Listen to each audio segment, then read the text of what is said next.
ஏம்மா இன்னைக்கு பார்த்தீங்கன்னா காலையிலேருந்தே அடிவயிறுலாம் சரியான வலி பார்த்துக்கிடுங்க. ஏன்னா வெயில் அதிகமாக இருக்கா, அதனால சூடும் அதிகமாக இருக்கு போல இருக்கு. நானும் இந்த வெந்தயத்தை கொதிக்க வச்சு வெந்தய தண்ணி குடிச்சு பார்த்தேன். ஆனால் அதுக்கும் அசரவே இல்லை வயிறு வலி.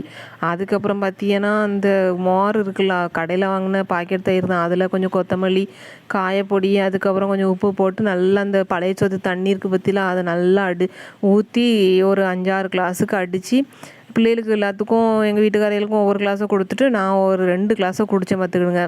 அப்போது கூட வலிச்சு கேட்டுச்சானின்னா கண்டிப்பாக கேட்கல. ஆனால் இப்போ வரைக்கும் வலிச்சுக்கிட்டே தான் இருக்குது. சாயங்காலம் ஆகிட்டுன்னு வலிச்சுக்கிட்டே தான் இருக்குது.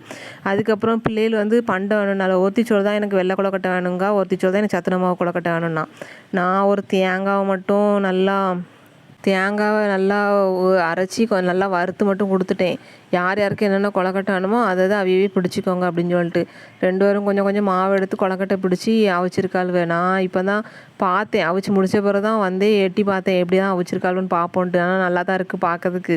இன்னும் சாப்பிட்லையா, ஒரு சாமிக்கு 2 கொலக்கட்டையை வச்சுட்டு அதுக்கப்புறம் சாப்பிடுவோம் அப்படின்னு சொல்லிட்டு சாமிக்கு வைக்க போனேன் பார்த்துக்கிடுங்க. இதோட பார்த்தீங்கன்னா சாயங்காலம் ஆயிட்டு சாம்பார் வேறு இன்னும் நிறையா இருக்குது.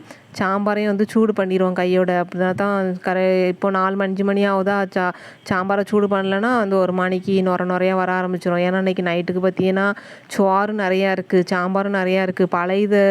பழையதே வச்சு வச்சு சாப்பிட்டா பற்றியெல்லாம் தயிர் ஊற்றி, அதனால சாம்பார் மிஞ்சிட்டு இன்றைக்கி வந்து நைட்டுக்கு சோறும் சாம்பாரும் தான் பார்த்துக்கிடுங்க.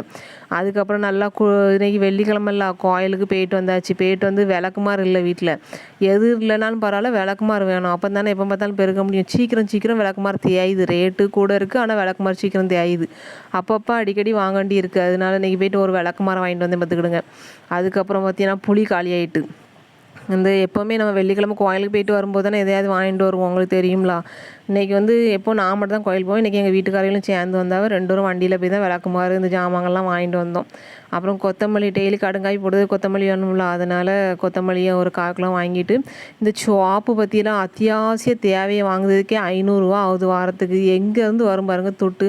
சோப்பு எப்படியும் துணிக்கும் போடணும், உடம்புக்கும் போடணுமா, சோப்பு அடிக்கடிக்கு காலியாகுது. அதுக்கப்புறம் பார்த்தீங்கன்னா இந்த ஜூஸ் பொரி வந்து நல்லாயிருக்கும், நல்லா மாவு மணிக்கு இருக்கும், வாங்கிட்டு போங்க அப்படின்னு சொன்னாங்க. நான் இனிப்பாக ஏதாவது கேட்டாலும் வீட்டில் பிள்ளைகள், அதனால் இதை வாங்கிட்டு வந்தேன். இது எந்த அளவுக்கு டேஸ்ட்டாக இருக்கும்னு எனக்கு தெரியல. இன்றைக்கி பிள்ளைகளை சாப்பிட சொல்லிட்டு தான் எப்படி இருக்குன்னு நாளைக்கு சொல்லுதேன்னா சரியா.